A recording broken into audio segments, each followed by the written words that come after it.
Our panelists all disrupting their sectors of the economy: toy market, entertainment, engineering, and technology. So we've got Debbie Sterling, founder and CEO of GoldieBlox; Aria Moffly, creative director of development and at DC Entertainment; and Melody Meckfessel, engineering director at Google. So after watching that video, I have to start out by asking you guys, what did you want to be when you grew up? Debbie, go ahead. I used to want to be a lawyer, and I would tell my parents, I want to be a lawyer. And then I had a cousin who was a lawyer, and he said, never, ever become a lawyer. But you trained as an engineer in school, but you didn't take a job as an engineer when you graduated, right? Well, this is kind of a funny story. So when I graduated from Stanford, I went out and I applied to Google and Facebook and Microsoft and Amazon, and I couldn't get a job. Nobody wanted to hire me. So I ended up taking an internship at a branding agency and kind of took my career in a different direction.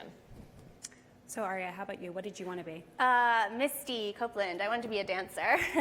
And then, I think that changed for me. I was living in New York when the towers fell, and I think, like a lot of people, it had a huge impact on me, and I felt like I really had a responsibility to use my voice for social good. And media is such a huge platform for cultural change, so I started thinking about that as a future career path. And superheroes in particular, they can inspire us to be our best selves in a way that's really not polarizing, so I found that to be my sweet spot. Melody. I wanted to be a pilot, and I had pictures of planes all over my room, and so much so that I did some research at my school library, and I got some information about the Air Force. And I faked my age so that it would appear that I would be 18. And one day, my mom gets a call on the phone and someone wanting to talk to Miss Meckfessel. She said, "Why do you want to talk to Miss Meckfessel? She's 8 years old." It's like, well, I have here that she's actually 18 and she's very interested in being a pilot. So anyway, it didn't work out. And I became interested in computers in high school, and that's it. I'm done. So very ambitious already at age 8. My mom loves to tell that story to my daughter because really the lesson is when you have a dream and you're excited about something, you can be very creative in how you go about accomplishing it. So Debbie, let's start with you. You have really disrupted what the industry calls the pink aisle. And when you came up with your idea, it seemed kind of obvious to you, but it was pretty tough to get it out there. What's been the hardest moment for you in this journey? And give a little background on what GoldieBlox is. Sure. So I started GoldieBlox in 2012, and the idea just came because I studied engineering at Stanford. There were barely any women in my classes, and it kind of annoyed me. And when I started looking into reasons why there are so few women in engineering, one of the connections that I made was the toys and media that we consume as children and what we want to be when we grow up. And the first time I identified the pink aisle problem, it was going to a toy store, and this was a few years ago, thinking, well, when I was a little girl, there was the pink aisle and the blue aisle, but I'm sure by now times have changed. And that's when I went in and I felt like, whoa, it's like we're in the 1950s or something, and this is so weird. No wonder so few girls want to grow up to be engineers. It's all about princess, ponies, fairies, and tea parties. Boys get the construction toys, the action figures, all the math and science stuff. And so to me, it just seemed so obvious that there was this huge gap. And to me, it made no sense why a girl wouldn't want to be an inventor, an engineer, because I found it and I fell in love with it. But I certainly was growing up the pink aisle girl. I didn't know what it was. So that was the opportunity, was I could introduce girls from a young age to building. I think the hardest thing so far and what we still face is this conventional industry and this conventional wisdom that girls are wired toward pink and princess, and that they don't like to play that way, and that's just what my daughter likes. And so we've been really focused on trying to get kids and parents both excited about engineering, which, by the way, has been positioned as this nerdy, genius-only, hoodie wearing Mark Zuckerberg dorkfest field that doesn't exactly appeal. So that's what I've been trying to do, and what we're always up against is those stereotypes and combating those stereotypes. Well, I think one of the interesting things about the characters is that they're flawed. They're not perfect. And I guess, does that come from your own personal experience, feeling like you had to be perfect, and maybe that's something that being an engineer teaches you otherwise? Absolutely. I think one of the hardest things that I struggled with at Stanford was a lot of the guys in my classes were literally geniuses. And I almost dropped out time and time again because I would just be so hard on myself. I didn't think I was smart enough. And what I learned was that it's not necessarily about being a prodigy. It's not about being a genius. It's about finding a passion and working really hard and overcoming those obstacles.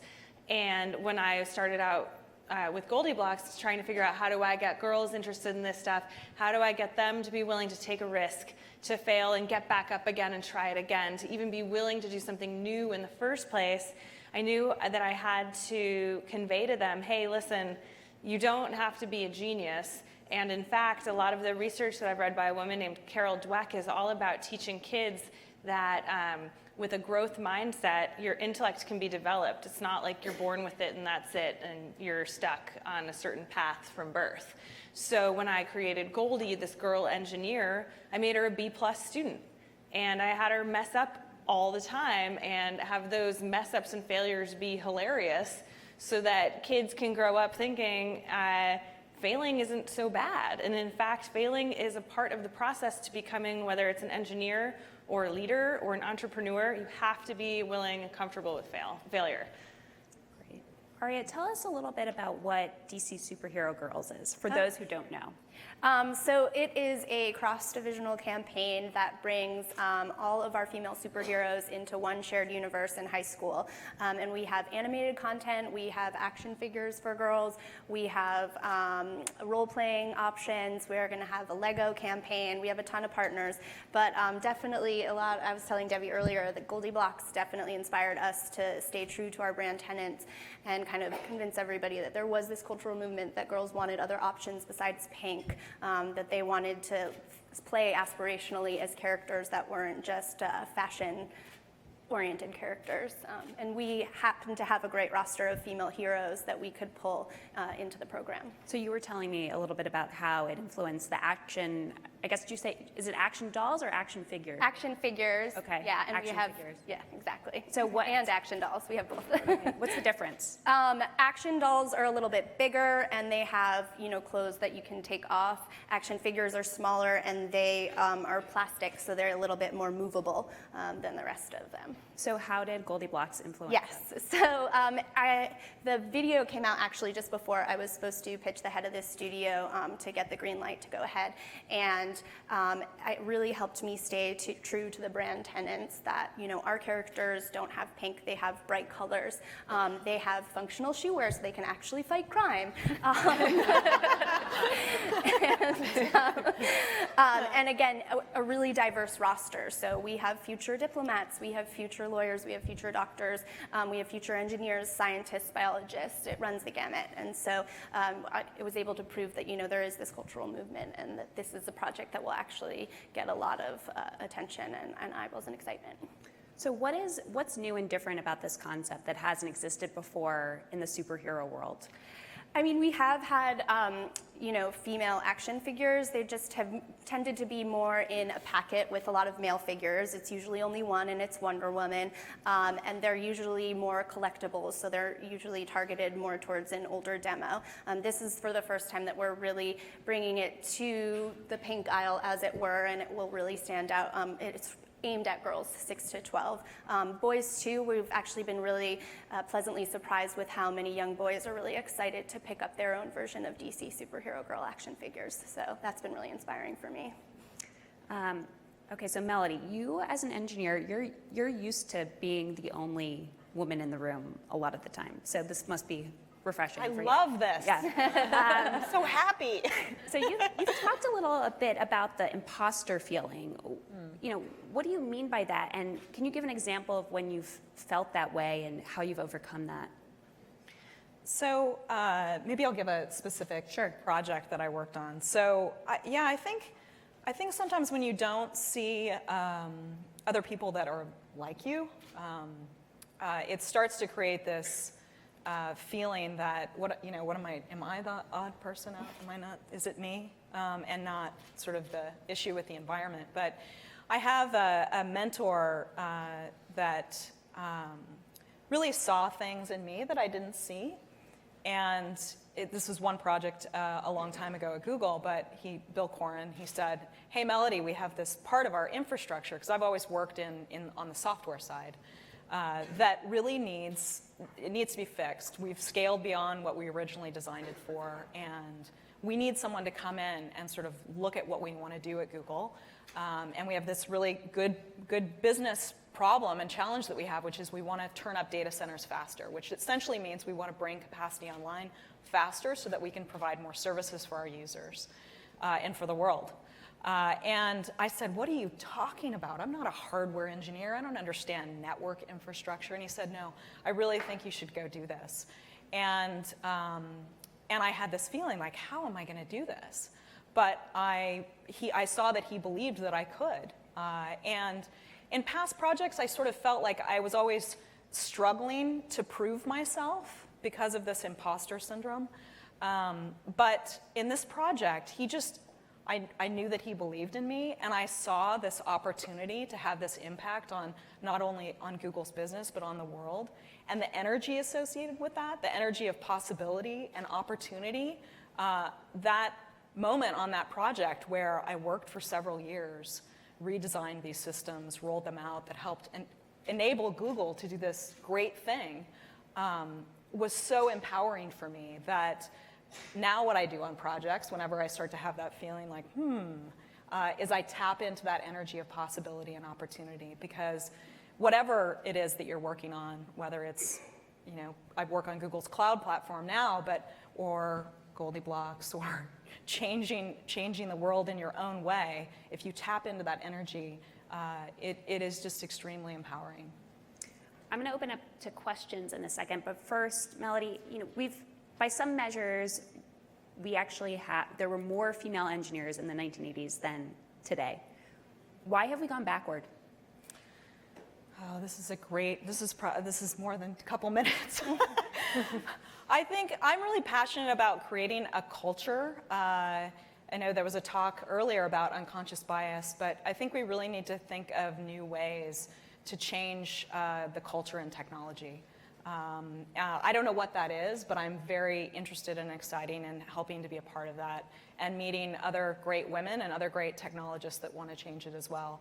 I have a 7-year-old daughter. We play with GoldieBlox. We play with Scratch. I think it is about opening up the opportunities of what technology can do and what it enables all of us to do every day. Do we have any questions? Right up front here. Just we have the mic coming. So for the toy companies, for the two toy companies, you've developed these incredible products. As you've been rolling them out, have you felt it's been more push or pull with the retail or parent community? Is there a real, I'm sure there's some real desire, but is that universal across the country? Is it universal across retailers, or where are you seeing more uptick? Should I start? Yeah. I can start. What's been amazing, one of the biggest surprises is after we launched our Kickstarter campaign, on the last day of the campaign, we got a phone call from Toys R Us. And they said, hey, you're making us look like jerks. This is embarrassing. We need to carry your product.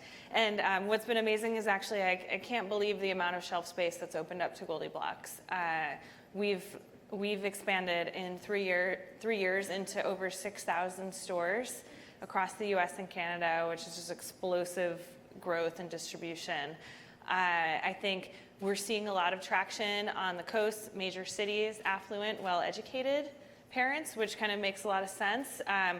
Our goal is to really try and infiltrate kind of the mass market, middle America. I want every kid, regardless of socioeconomic status, no matter where they are. We've been focusing on making it affordable and accessible to everybody. So we're still that's kind of our next challenge is really broadening to that larger audience.